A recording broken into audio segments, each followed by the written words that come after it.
मोठा धक्का बसलेला आहे। 6 कोटींचं बक्षीस असलेला भूपती आज शरणागती पत्करणार आहे। भूपतीसह 50हून अधिक नक्षलवादी शरणागती पत्करणार असल्याचं सूत्रांनी सांगितलंय।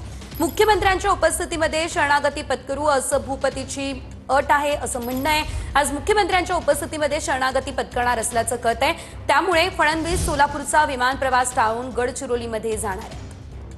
या संदर्भात अधिकचे अपडेट घेऊयात आमचे प्रतिनिधी गजानन उमाटे यांच्याकडून। गजानन, आपण पाहतोय भूपती शरणागती पत्करणार, तर दुसरीकडे फडणवीसांच्या दौऱ्यामध्ये देखील बदल झालेला आहे, काय अपडेट?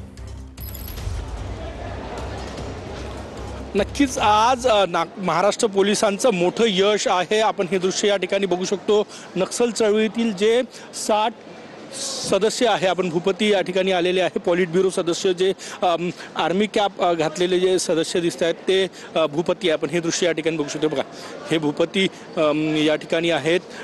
भूपती हा मोठा नेता नक्सल चळवळीतील आणि त्यांनी आत्मसमर्पण केलेलं आहे। त्यासोबतच हे 60ही सदस्य आपण बघू शकतो भूपतीसह।